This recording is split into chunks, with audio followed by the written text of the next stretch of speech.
Molweni inde namkela kweZCTV ngesiXhosa. So ke guys, lo Jama ke befonela uPhakamani ngeli xesha hleli nogcina uJama ngukwenzo because ke sesibeva ngoku baseofisini kaKwenzo babizana ngoJama neba sebebulisana nje and bayavana ngoku bakwemission nje bobayi-2. So bathe ke betsaqala uncokola kukwenza search into yoba yeyi bafukho into endifuna siyidiskhase apha. Wavele kwafika uVusi ke Vusi lo fike sedelela ke guys esithi yeyi kutheni kwanuka apha. Kwanuka into emuncu nje kwangathi kunuka udoti kutheni engavulanga i-aircon abesisithi kufanele ingoba wena uhleli nalo doti apha etsho uPhakamani. Phakamani wacaphuka ke guys wamkhawulezisa ke sithi ngicela siphume phandle siyikhawulezise le nto siyilungise nje njengangoku phandle. Kwenza kwabenqanda ke uVusi into yoba makayokuthetha kanje zinto nendazithetha bisithi omnye ewe zintoni wena ndizitutha uzise ofisini yakwaDlamini uzosifaka nje ezingxakini nje wena. So ukwenza ke oko ke enqanda hayi ude weza phakathi kwabo babesebebambana ke guys ngesixhanti ingulo phusha omnye ngapha nangapha kubizwana nangenja. So uVusi ke uthi ke wena uyayithanda le nto uyenzayo yokuhamba uthutana nonke udoti lo uzowufaka phakathi kwaDlamini usizithetha nje ingxaki.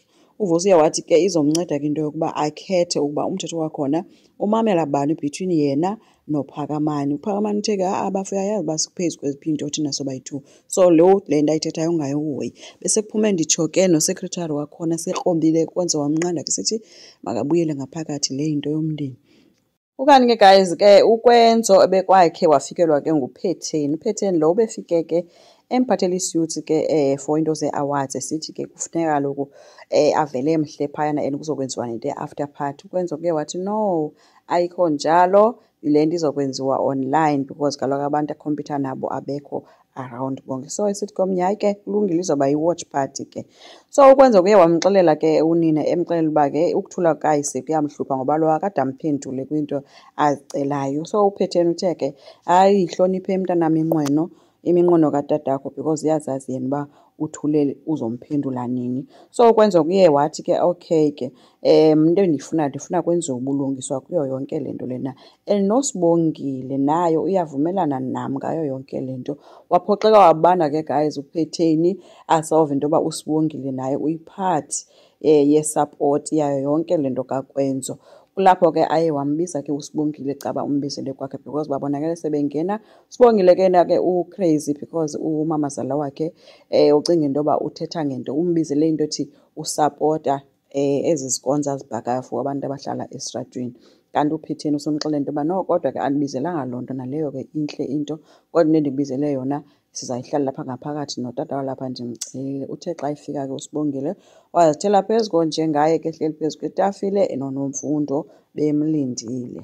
Ufike nje ke wabulisa kwangavakali noba khona umuntu ovumileyo okanye bavumile kantazi. Kodwa ke uthe uPhetheni esagqiba umhlalisa phantsi obesesitsho kube guys nantsi ke ingxaki esinayo apha.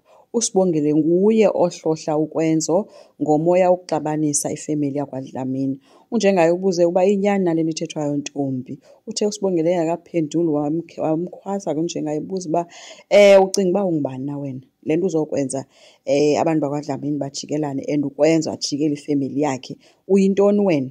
uNomfundo bemjonge kalusizi ke uSibongile ngoba kaloku uyayazi ayikho mnandi into yokujongelwa phantsi yokubuza uba wena ungubani na xa ungubani. Uyayibona uPhetheni umbuze uba ufunani kuthi Sibongile zange sikusapote zange sikunike umsebenzi sakondla eyona nto uyifunayo yiphi. Unjengaye ubuze ukuba yeyona ndlela osibulela ngayo le. Sibongile ke yena kuvele waphendula ngelithi hayi ke kodwa ke uKwenza wenza into erayithi. Hayi ke bakhuza ke sana kwaphuma amehlo aphantsi upoqa ke kunjengaye bemmangele bethi yeyona nto erayithi. Unjengaye umbuze uba wazini ngento olungileyo wena. Ethi wena ke uzokwenza into erayithi ke sana ngokuhamba uyoxelela uKwenzo ayeke yonke le nto. Wathi uyawubona umonakalo owenzileyo. Kwathiwa ke ahamba ke sisiyomxelela uKwenzo ayeke ukuzenza iqhawe kutsho ke unjengaye.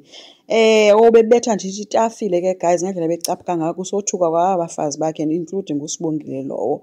Esithi uyandiva ntombazana ya-understand. Khange aphendule ke guys uSibongile. Asazi ke guys noba uzawuqhubeka supporte umyeni wakhe na uSibongile okanye uzomamela abazali bakaKwenzo. Enkosi ngicela siqhubeke subscribe, like, singakhomenta futhi bye.